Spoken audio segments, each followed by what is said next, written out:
Hello and welcome everyone to Breaking Bedrock. My name is Fiasco. Thank you so much for joining me. High flying in the skies above our little port town. The name inspired by one of our viewers, Phil Portobello. And things have changed here. You might notice a new building and some new market stalls in place. Also, this tree, I forgot that was there. That was just for utility lumber, so that will be going away pretty soon here. So ignore that tree. But the little port here is coming together quite nicely. So there have been a few changes. You'll notice I put in some street lamps. And I like the design of these. They're kind of a little out there with the rest of the color scheme. This building I did on a live stream on my Twitch, and I love how this turned out. And this is our Get Stoned Bricks and More shop. And that was Hannah Burger in the chat helped me name that. And so if we go in here, we have our stonemasons, and these guys have been putting in overtime to get me blocks of quartz. The bricks are great. Also, just ignore these bricks for right now. I do need to do a little bit of fine tweaking with what's going to go above their heads. Because as it turns out, they were able to pop out of what I had before. There was just a wall. So that's kind of still temporary. I forgot that those were in here actually. But I'll get that fixed later on. But yeah, this build turned out just great. Very happy with it. I tried a few things that I don't usually do. I built with some gray wool, and yeah, I think it turned out really good. And we'll just take a quick peek at the back here. And I just changed up the way that the lattice is in the back for a little bit of variety. Happy with that. Also, I've switched up our villager minecart process so things go under, and it's a little less hectic now with the villager minecart process. It looks a lot cleaner. That just drops straight down now over here underground into the Thunderdome. And I have automated this a little bit better. I thought he was gone for a sec. I was like, no, where? Our little converter zombie has been moved to the side, and these glass blocks have been put into place, so they go down there. They will still pop out of the minecart, but because of the blocks, they will pop back into it immediately, and they shouldn't suffocate or anything because of the glass. So this actually works pretty sweet. So if you were looking to make this design in your own world, it's extremely simple. So basically you have this line brings the zombie villager up to here, or the regular villager, pardon me, up to here. He gets onto this track, but he stops because of this powered rail. Then you just give him a little nudge inside of here, and you can leave your villager in there for all 5 conversions. You don't need to take them out or anything like that. They'll convert, they'll pop back, and then they'll be a villager, and then they'll get converted again because they'll immediately be attacked by that zombie. It works out great. Then when they're on their final conversion, you hit this button, they pop out right here, you wait for them to convert a final time, change them back to a regular villager, and then you just hit this button and send them on their merry way to wherever you need them to go.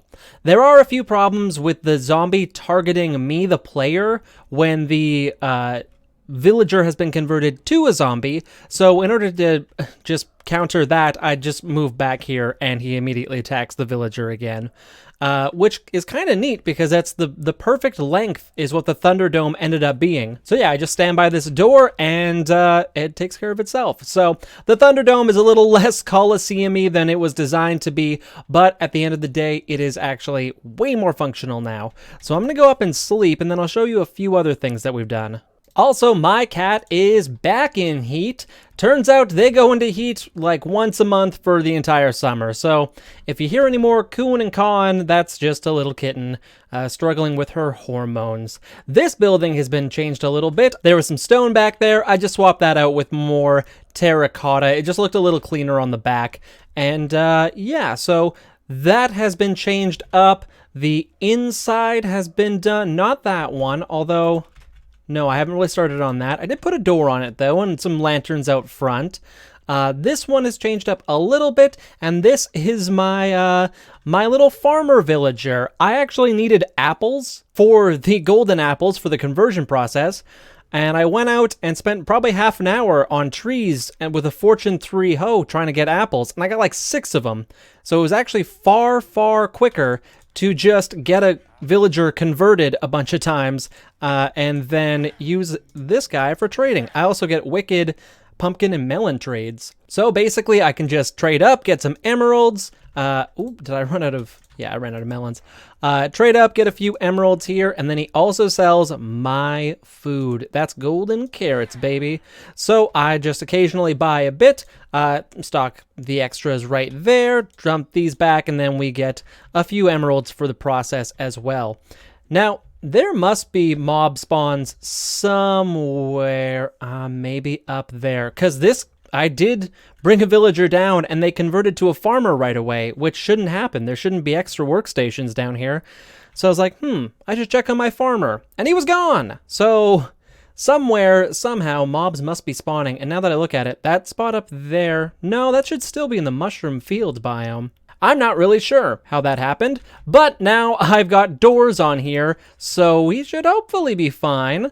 This little shop here has changed up as well. I can't exactly remember what the material was before, but made use of some of our brick that I got from our stonemasons and got that swapped out, and that's a little cuter now. It was actually kind of ugly before, so the brick is working a lot better for that. Not entirely sure what we're going to use this for. The problem with these buildings, and when I built my port, I really wanted these buildings right in front because I like the way that that looks against the pier.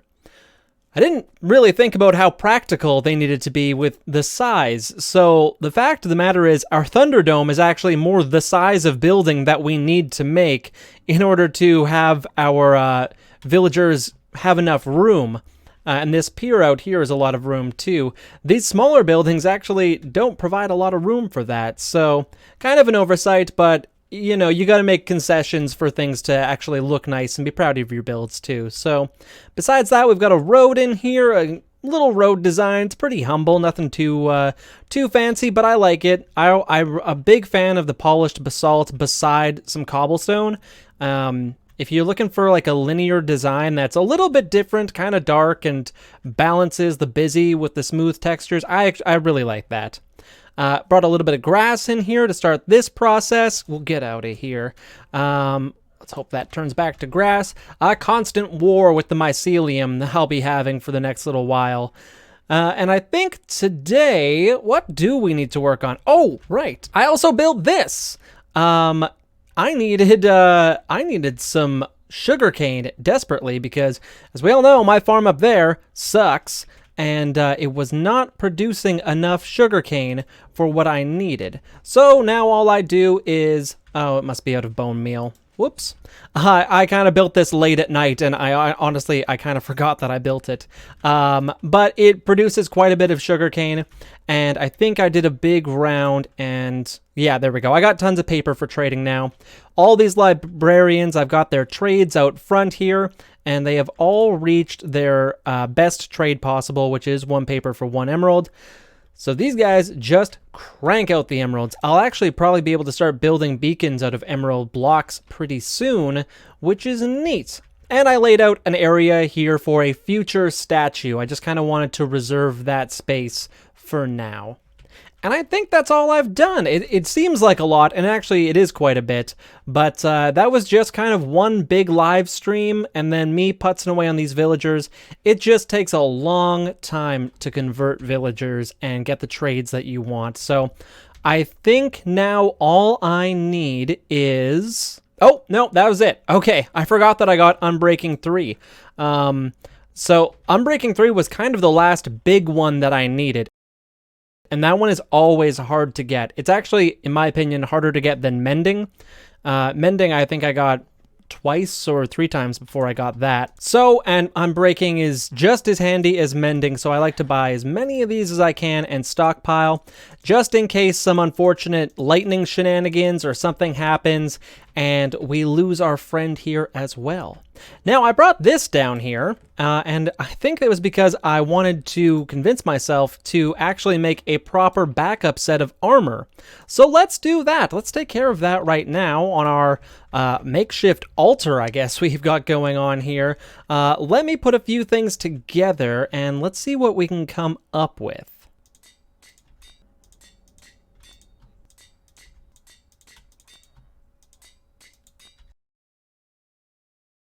Okay, and I have predictably run out of levels pretty quick, but we're not doing too bad actually. These are coming along quite nicely, and some of these were enchanted before, and it looks like I just need to do mending and then some protection 4 on these boots. You can see I'm making 2 full sets of things here, and after I'm done, I'm gonna need to go and do a little bit of mining in the nether. That's right, we are finally going to upgrade to netherite, something that I should have done a long time ago, but I've just been honestly too lazy. It takes so long, so I guess that's what we're doing in today's episode. I was going to do more building, but now we're kind of focused on the armor, so that's cool too.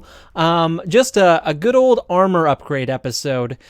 Always good to have the best gear in the game. So I'm just going to plop those in there so that I can remember, I didn't need that one, buy the boots. We will finish those boots next, and then we can get cracking. But let me go and get some more levels. I'm going to AFK for a little bit at our gold farm, and let's see if we can get some more enchanting done. Also, something that I've been doing, which I think is pretty clever, is rather than making books, I just buy a bunch of bookshelves, and then all you gotta do is break them down without silk touch, and you save yourself a lot of paper doing it that way, and leather as well.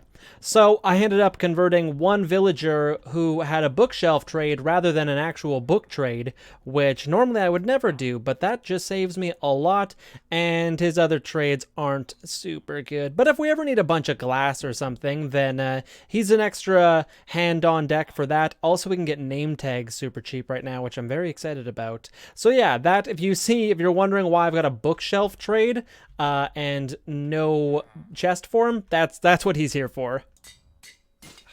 Oh no. I gotta go and make another anvil. And after quite some time, I actually had to stop recording because I had to run back for XP so much. This probably cost about 500 XP altogether, and a few anvils along the way as well. We have a pretty solid set of backup gear here. The only thing, and actually quite an unfortunate thing, is that I don't have Feather Falling 4, which I could have sworn was pretty easy to get, and I thought I had one, but I might have been saving a space right here for one. So we are not going to worry about that right now. And if anything, I could actually probably just do a little bit of enchanting here. Let me see what I can come up with. If I just disenchant, what don't I want? And of course, I packed up my enchanting setup, so I'm actually going to have to move this as well.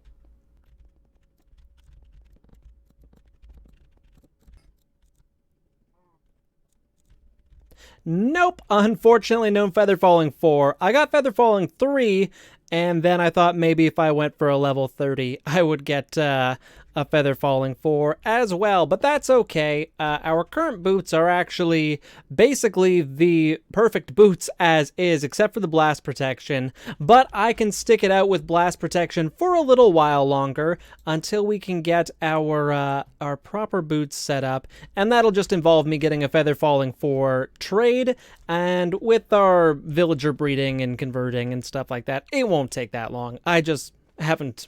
I completely forgot about Feather Falling, if I'm being honest. So that's great. Our armor is just about ready to go. We just need to get ourselves some netherite.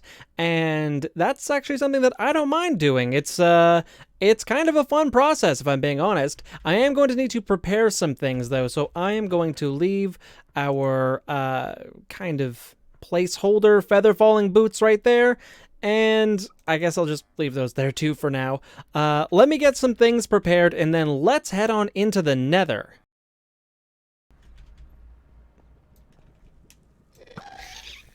And we are making use of the smaller shields add-on from Bedrock Tweaks. Man, I need to do some work in here. This place is terrible. Yeah, we can do a lot here with like a really cool nether hub above this lava.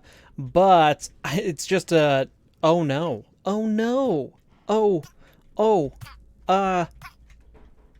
don't know how to help you. Okay, you're okay. You're okay. let's get you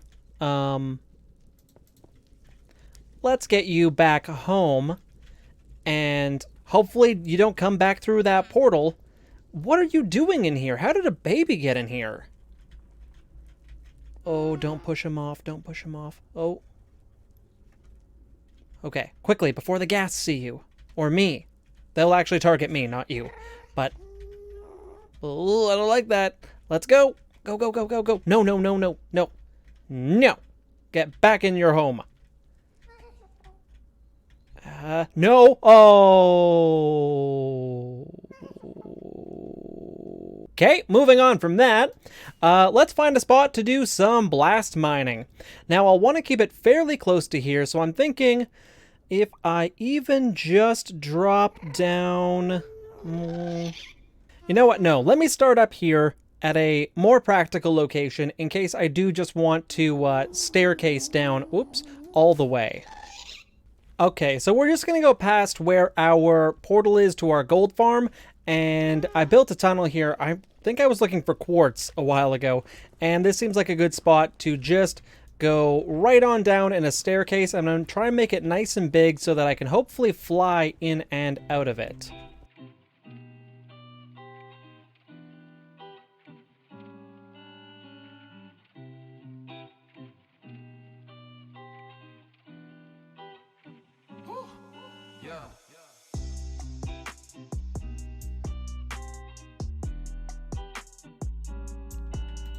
Oh, are you kidding me? Oh, I needed one more. Okay.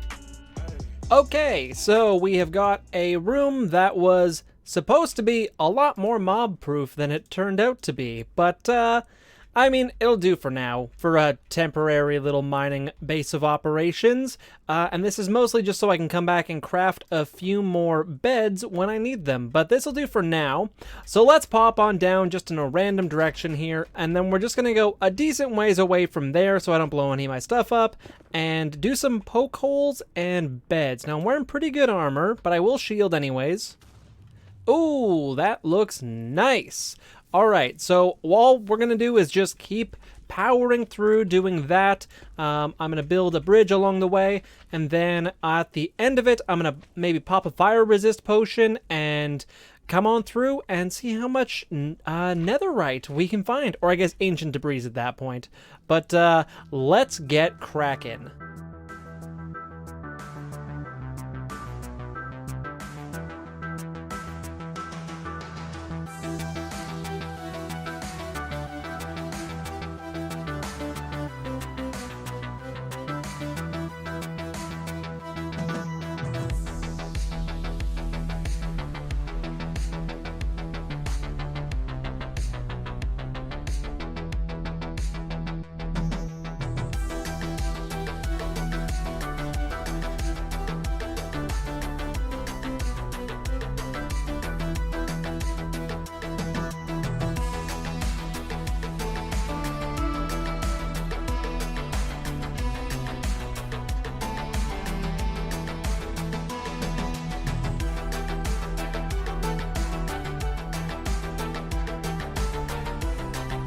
Okay, so we did all right on our first tunnel here. We didn't get very far, and I ended up with 12 pieces of ancient debris, which I'm pretty happy with. But I realized I actually have quite a bit of gunpowder, and I stacked a whole... I made a whole bunch more than this. 2 stacks isn't a ton, I suppose, but I'm going to try and use TNT, which is actually not a method that I really use a whole heck of a lot because it usually is expensive, but we do have a ton of gunpowder, so just trying to, maybe not that way, just trying to figure out which way I want to do this, and I think maybe we'll go this way. Let me take a quick look here. So basically this will be a different technique than I was just using. I'll only be digging a 2 wide hole, like so, and then we'll spam TNT about every 2 blocks, and I'll try not to go super slow with it to measure it exactly, but I think that about 2 blocks is the sweet spot for making sure things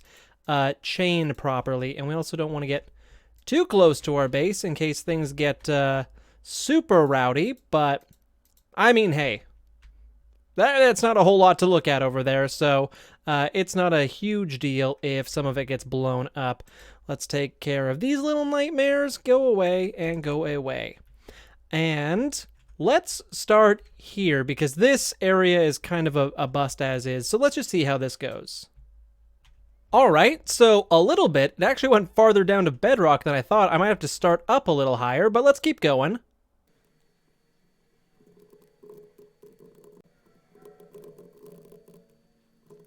Oh, that's kind of a neat formation. You don't usually see them in a perfect diagonal like that.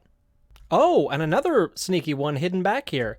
Yeah, you should always kind of give one of these when you're mining. As long as you got some fire resistance potions, you should be all right in case of a lava pocket. But usually they're like not in a perfect cluster. They're kind of spaced out, so you want to just make sure to mine around them. And I'm trying to decide if I actually like this technique better. I really like the lack of fire. Well, as I say that, the lava pops up.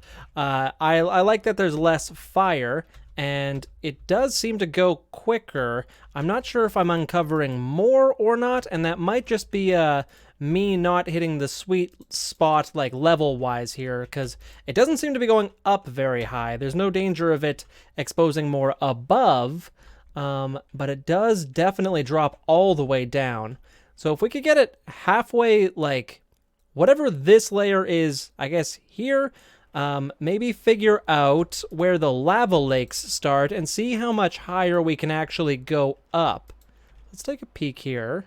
All right, so I'm going to try the tunnel a few blocks higher and see if that actually makes much of a difference. Let's say Y15 for now. I think that I was going on 11. So, oh wait, I should probably make sure that all my TNT is gone.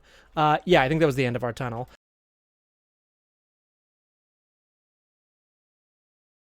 Okay, so I don't know if we were just luckier there or what, but that method that I just used there actually seems to have worked a little bit better for us. So all I did different on that one was go to Y level 15 and then place them with a 3-block gap, and I can see 1, 2, 3, 4. Seems like a much better, a much more efficient clustering than what we were using before, and actually far less TNT. So maybe just always spamming as much TNT as possible isn't always the solution. But yeah, very happy with that. If we can keep this up, this will definitely be the way that I do it. This is much easier than the bed route. And after what was probably another hour of mining, we have got ourselves not a terrible amount of ancient debris. I'm very happy with this. This is the most I've ever owned, actually. The TNT mining method is far preferable to the bed mining method. Bed mining, I thought I was going to do a lot of, apparently, and I think I'm going to go, I think I'm all TNT from now on. That was way cleaner. I don't know necessarily if it was faster, but it was definitely less work and a lot less hassle, which I am totally willing to accept. So let's head back home and get this all schmelted up. I completely forgot that I built this. I literally thought I had one little... Have I shown this yet? Is this done? Oh, I think this is halfway done being completed. I mean, I actually don't remember building any of this. Oh, those late night building sessions, they'll get ya. Okay, so is there fuel in here? There is fuel. It looks like it might be ready to go. I probably planned on doing a double stack of this. And I clearly never got to decorating it, but I guess this is what my new super smelter is going to look like. Wow, I am a scatterbrain. Let's see if this works. I'm going to need my things. Oh, I think what the problem was I couldn't get it to distribute evenly. Right, it wasn't getting enough momentum to hit these back ones. Because of the zigzagging that it had to do being built on a corner like that. Right, I was going to troubleshoot this a little bit more, but this was kind of what I was thinking, I guess, for my super smelter. Boy, I am a dummy. Well, okay, it does work pretty quick, though. That's that is working away. So I guess let's get this stuff cooked up in my half-finished super smelter. All right, looks like we're all cooked up there. Let's head to a crafting bench and get that, 18 of them. That's not bad, and only one left over. Perfect. Great, now I need I don't have one. Smithing table. All right, and I don't think it costs any experience to do this, so let's just get started. And I think I actually have enough to do all of my stuff. Well, that actually worked out really good. I didn't plan out how much of this I was actually going to need, so that is perfect. Now again, we just do need to put feather falling on the boots, and we are good to go. And I wouldn't be doing us any services if I didn't show the finished product. Oh boy. This is gonna look good. I'll do the whole set, even though I don't usually use a breastplate. And there we have it. It was a good journey today. I wasn't expecting to upgrade our armor. Whoops. Okay, there was the thumbnail shot. I'm not gonna edit that out. Whatever. I am very happy with our progress because this is honestly desperately needed. Not having protection 4 on my armor and not having the added bonus of netherite was actually a very noticeable difference for someone who was used to having it. So now we are as protected as we can be in this game. Our tools are as good as they can be, and we have an entire full set of backup armor should the worst happen. But it's pretty durable, and now I'm going to be darn near unkillable. So very happy with this. Thank you so much for watching this episode, and we're going to do a little more building in the next episode. So if that's what you're looking forward to, stick around for that. My name is Fiasco. Thank you so much for watching, and I'll catch you in the next one.